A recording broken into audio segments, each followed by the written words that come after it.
So this is my second servicing bill, guys and girls, and I have a bit of mixed feelings with the second service cost, and I'll tell you the reason why. Because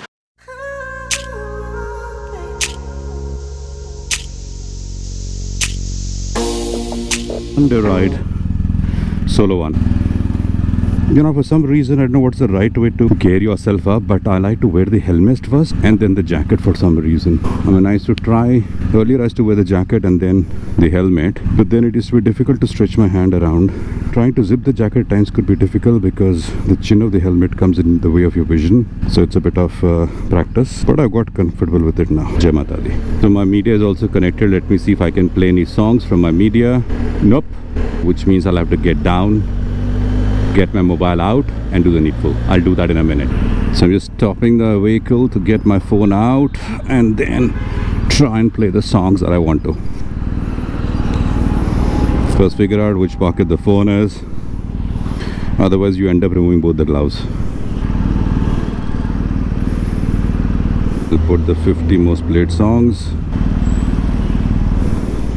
Gotta get a pair of gloves. The gloves are giving away. Now the meter is connected.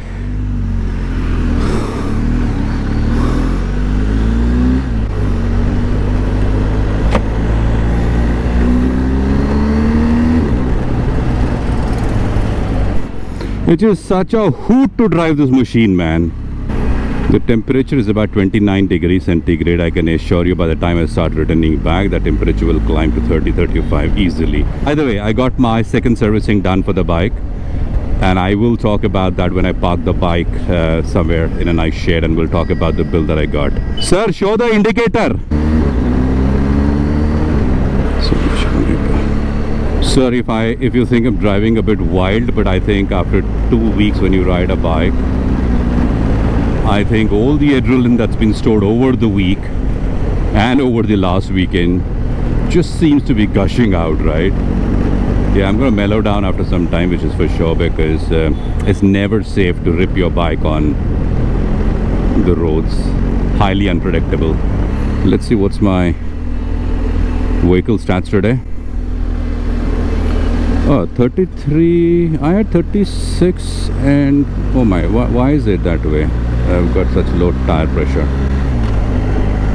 Let me see if I can fill some air on the way.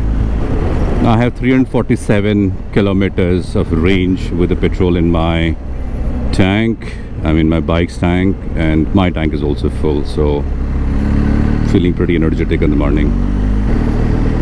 Despite the heft this bike has got, it's quite a flickable bike. I love riding this bike in the dynamic mode because that's the most powerful mode for the bike. It's just amazing, man. The kind of pull. I think it's got about 143 Nm of torque, which I keep saying. That's insane torque, man, for a two-wheeler.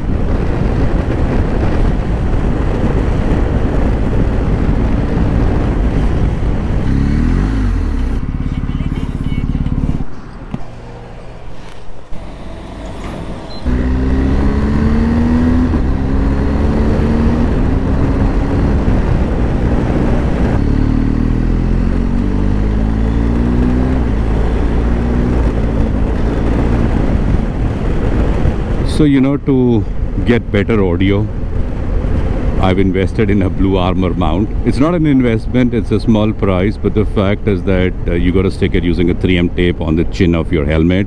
It's a very sturdy tape, and I'm taking a bit of a risk that it doesn't fly off. It's pretty solid.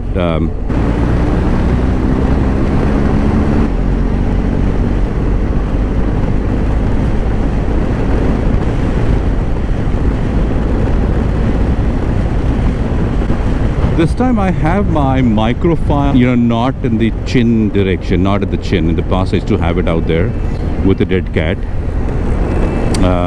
But I've removed the dead cat now, and I've kind of tucked the microphone into my cheek pad.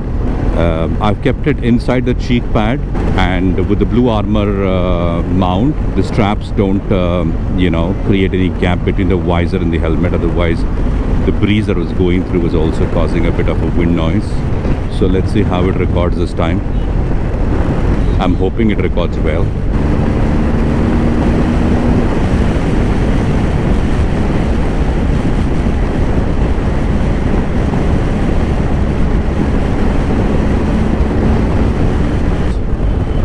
That's what happens. Sometimes people cross without even thinking. Because I think any GoPro for that matter, if you are kind of putting in the helmet, the mic, and riding at even about more than 100 kilometers speed, I think the wind noise definitely is going to be intrusive, man.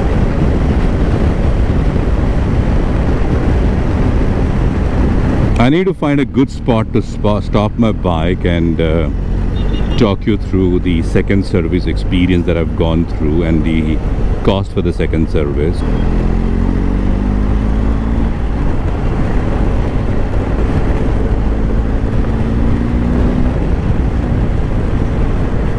Okay, I seem to have found a place that I could park my bike and have a good conversation with you. It's always nice to be around with nature, so I've just kind of parked my bike out here, and as I said, I'm going to talk about my second service bill. Okay, let me try and get my bill out from my top case. Looks a bit messy, so please bear with me. They gave me a paper, so I'm going to be reading out from the paper itself. So here is the bill. I'll break down the bill so that you will know what is the cost of my second service. Yeah, so I've got the bill with me out here, and I'm going to try and read this out. So this is my second servicing bill, guys and girls, and so I have a bit of mixed feelings with the second service cost, and I'll tell you the reason why. Because the first service cost costed me around about 10,000 rupees or so, and I was quite delighted with the fact that it's a pretty decent service bill for a bike of this size, right? And I was quite happy with it. And I did post that on my YouTube channel as well, saying that the cost of my first bill has been about 10,000. And then somebody actually commented and said that, hang on, Anil, just wait for your second service and your cost is going to get doubled. And I was a little worried, saying that, that's going to be a bit high, right? 10 and then 20,000 rupees. But somehow I felt it may not be the case, because when I went to the showroom or to the service station and I wanted to get the second service done, so I asked them, what all are you going to change in the bike? And they basically said, we will do the basic maintenance, the oil changes, etc. And the approximation was about something around 9,000 or 10,000 rupees. I was quite delighted, and I said, okay, there you go. So it is going to be around 10,000 rupees. Now, I gave the bike for service, and they said there are some software updates that we need to do because it's a part of the campaign and everything else. Of course, because the software updates are being done under a campaign, so there's no charge for software updates. And I said, that's fine. I left the bike, and they said, it's going to take you a couple of hours, so please go around. So I went off, and then I was coming back home, and the service guy called me up and said, your rear brake pads are gone. They're completely gone. And I said, can you send me some photographs? Of course, he sent me the photographs, and I'm going. And they looked as if they were worn out, for sure. There's no two ways about it. I completely believe and trust BMW service guys. And I said, okay, let's change it. How much is it going to cost? And he said something like 10,000, 10,500. And I said, whoa, that's quite an expensive pair of brake pads. And I only have ridden 5,700 kilometers. So why would the brake pads suddenly get so damaged or get so worn out? And the answer was obviously that maybe I'm using my right foot more on the brake, and I continuously keep my foot on the brake, and that's a reason maybe the brake pads have worn out. And possibly it could be a reason, but otherwise usually the brake pads for a BMW 1250 wears out about 8,000 kilometers. And I said, look, 10,000 is quite expensive for me. I'm not going to change the brake pads, just leave it as it is. Okay, so if I were to look at my service bill, so first, of course, the oil filter, gasket ring, brake cleaning, all that basically costed me close to about 6,478 rupees, which includes, of course, the oil change. The oil change was the most expensive.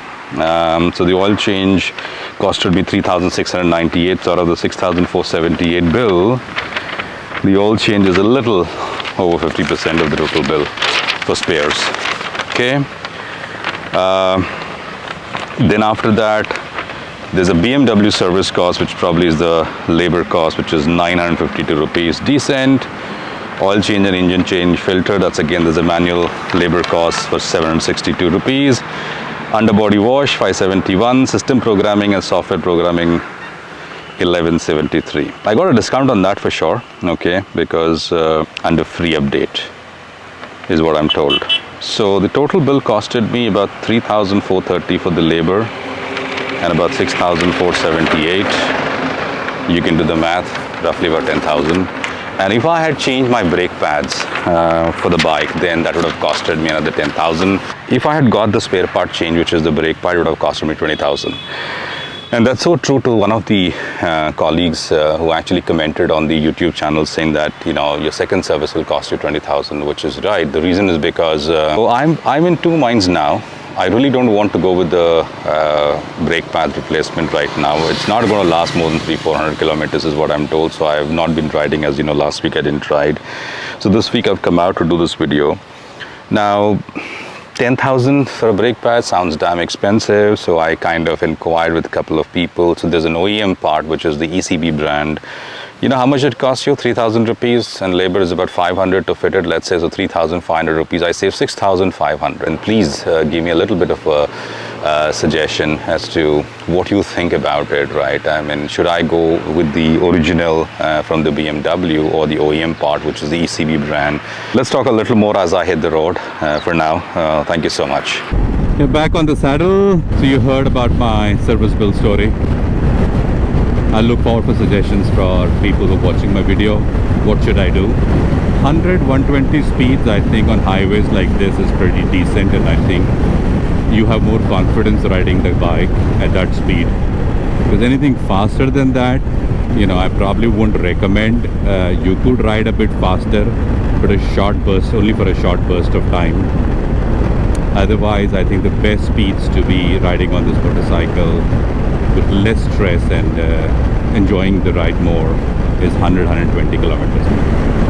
So I'm just loving the ride today despite it being hot at 37 degrees. I'm not feeling hot at all inside. I think the biggest difference in this bike is I recently went out with a couple of friends to for a small ride. I didn't record the video. I got the GS as well. There was somebody who was having a GS. So when I joined the group and we stopped at a place to have some breakfast, everybody was in awe with the size of the bike, right? So when you put the GS and GSA next to each other and see it from the front, the GSA looks double the size of the GS. And I guess that's the reason when this bike is approaching anybody, it looks like a truck, for a lack of a better word. That's how big this bike is, man. It's not as flickable as the GS. I like the growl this bike makes, right, when you give it the beans. If you're looking for a highway bike, look no further than the GSA.